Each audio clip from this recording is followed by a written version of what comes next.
Nah, guru Beni bilang berpikir komputasional itu seperti jadi detektif. Nah, atau ilmuwan cilik yang suka memecahkan masalah. Jadi materi kita pada hari ini adalah berpikir komputasional. Berpikir komputasional. Apa kata guru Beni? Berpikir komputasional ya? Itu seperti jadi detektif atau ilmuwan cilik yang suka memecahkan masalah. Oke. Nah, berpikir komputasional ya. Yang pertama yaitu memecahkan masalah atau disebut dengan dekomposisi. Nah, karena tahu robotnya sakit, pada artinya masalahnya, apa masalahnya menjadi mulai Beni? Robi rusak. Beni tahu dia tidak bisa langsung memperbaiki semuanya. Jadi dia berpikir Beni harus memecahkan masalah besar ini menjadi bagian-bagian kecil. Diambilnya robotnya yang rusak tadi. Nah, kemudian Robi memecahkan masalah besarnya tuh. Masalah besarnya adalah robotnya rusak. Nah, kemudian dibagi menjadi bagian-bagian kecil. Bagian kecilnya seperti apa? Nah, iya, Beni memikirkan masalah-masalahnya. Kenapa Robi kok bisa berhenti? Kenapa lampu matanya kok tak redup? Kenapa lengannya kok tak miring? Nah, apakah di bagian di dalamnya itu ada yang lepas? Nah, dengan sudut dia, Beni jadi tahu harus memulai dari kedua. Setelah Beni memecah masalah, yang kedua adalah mencari pola atau pengenalan pola. Nah, Beni mulai memeriksa dengan teliti. Ia melihat-lihat semua bagian tubuh Robi. Ia teringat dulu pernah ada mainan lain yang lampunya redup kalau baterainya habis. Nah, si Beni tuh ingat dulu ada mainan yang lain. Jadi ingat bahwa lampunya tuh redup kalau baterainya habis. Nah, langsung dia berpikir, apakah pola masalahnya itu mirip dengan mainan yang lalu yang baterainya habis? Mungkin Robi juga kehabisan baterai. Nah, dia baru dugaan pertama ini. Kemudian dia juga melihat kalau lengan Robi yang mirip itu ternyata ada bautnya yang agak longgar, mirip dengan baut di kakinya yang pernah dia kencangkan. Ternyata sebelumnya robot si Beni itu pernah baut kakinya longgar. Beni ingat. Kemudian Beni menemukan pola masalah yang sama di tempat yang berbeda. Matanya redup. Oh, mainan saya kan sebuah lampunya redup karena kehabisan baterai. Kemudian lengannya yang miring, tangan satunya miring. Oh, dulu kan sebuah kaki robotnya longgar karena bautnya hampir lepas. Dia adalah mencari pola, pengenalan pola. Artinya dia menemukan masalah yang sama tapi di tempat yang berbeda. Yang ketiga, mengabaikan yang tidak penting atau disebut dengan abstraksi. Nah, saat memeriksa robotnya, Beni melihat banyak kabel warna-warni dan komponen kecil. Nah, dibuka nih bagian dalam robotnya, banyak kabel warna-warni. Nah, wah, ini si Beni mungkin kok, tapi Beni tahu dia tidak perlu tahu fungsi kabel-kabelnya. Yang dia harus fokus pada masalah utama si Robi ngambil materi dan berkata ini masalah utama ini. Jadi kabel-kabel yang warna-warni di dalam robotnya tidak perlu dikacau. Nah, yang penting sekarang adalah memeriksa baterai dan mengencangkan baut lengan. Jadi dia mengabaikan detail-detail lain yang tidak langsung berhubungan dengan masalah baterai dan baut. Karena kabel-kabelnya kan tidak berhubungan dengan baterai, tidak berhubungan dengan baut. Jadi kabel yang berserapan di dalam tubuh si Robi tidak perlu dihiraukan karena bukan termasuk masalahnya. Masalahnya adalah kenapa lampu matanya lurus dan matanya miring dan berhubungan dengan kabel-kabelnya. Ini disebut dengan abstraksi, mengabaikan yang tidak penting. Yang keempat, membuat langkah-langkah atau disebut dengan algoritma. Setelah menemukan masalahnya, baterai habis dan baterai longgar, Benny tahu dia harus membuat daftar langkah-langkah yang jelas dan berurutan untuk memperbaiki Robby. Nah, algoritmanya yang pertama adalah apa? Mencari objek kecil. Benny harus mencari objek kecil. Yang kedua, ya bukan untuk tempat baterai. Yang ketiga, dicek baterainya kalau kosong, ganti dengan baterai.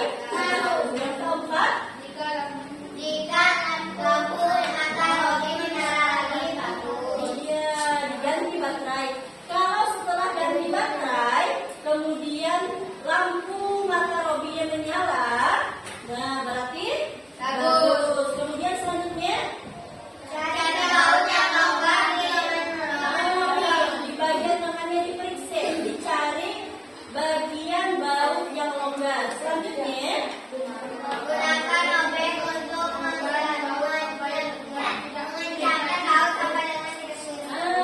selanjutnya gunakan obeng. Digunakan obeng untuk mengencangkan baut sampai lengan tidak miring lagi. Terakhir, Uji Robby. Coba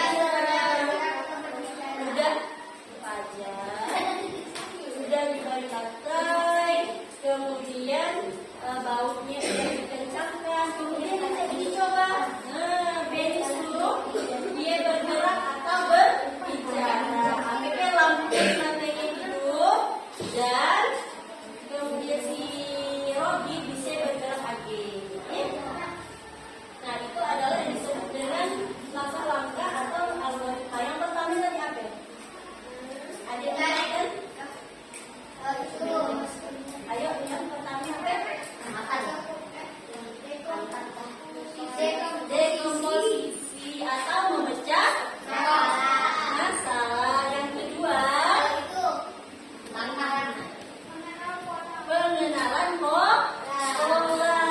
APK masalah itu pernah terjadi dong. Jadi menemukan masalah yang serupa tapi di tempat yang berbeda. Yang ketiga, iya bagus, abstraksi, artinya menghiraukan yang tidak penting. Yang keempat, langkah-langkah atau yang disebut dengan algoritma. Baik, selanjutnya kita akan bermain game. Nama permainannya adalah robot navigator. Ya, bukan bagian dari kita berpikir komputasional. Yang pertama adalah dan kecerdasan artifisial pada hari ini. Diucapkan Assalamualaikum warahmatullahi wabarakatuh.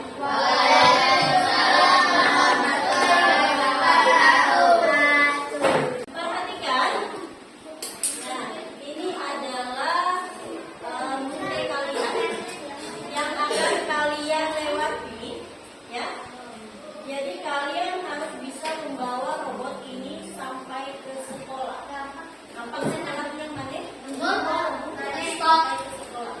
Tapi kalian harus menghindari, tidak boleh melewati batu, lubang, dan stop. Tapi kalau kalian melewati warna kuning, kalian harus menjawab pertanyaan dari ibu. Ini adalah quiz game. Ya. Kalau misalnya salah jawab, ibu balik pertanyaan satu kali lagi kesempatan. Kalau nggak bisa jawab aja, berarti misi gagal. Ya. Jadi sampai di sini ada tanda panah lurus, ya. Kemudian belok, belok kanan ya. Belok kiri. Kemudian yang satunya ada belok kanan. Nanti kalian akan menempelkannya ke blok masing-masing.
Belok belok kiri, belok kiri. Lurus. Belok kanan, belok kiri. Iya, langsung menuju sekolah. Baik, untuk kelompok 2 sudah mempresentasikan hasil diskusinya. Nah, ini adalah perjalanan yang dilakukan oleh kelompok 2 menuju sekolah. Nah, sekarang Ibu minta tanggapan dari kelompok 1. Siapa Siapa yang ingin menanggapi? Ya, berarti rutenya dari start sampai ke sekolah sudah benar. Silakan untuk kelompok 2. Assalamualaikum warahmatullahi wabarakatuh. Waalaikumsalam warahmatullahi wabarakatuh. Kami dari kelompok 4 akan mempresentasikan hasil diskusi kami. Rute perjalanan kami. Lurus, belok kanan, lurus. Belok Belok kiri. belok kiri, belok kanan, Ya. lurus, belok Kanan. kanan, belok kanan. Iya. 4 ada melewati quiz game. Iya. Pertanyaannya adalah, monumen bersejarah apakah yang merupakan keajaiban dunia dan terletak di Mesir? Piramida Giza. Iya, piramida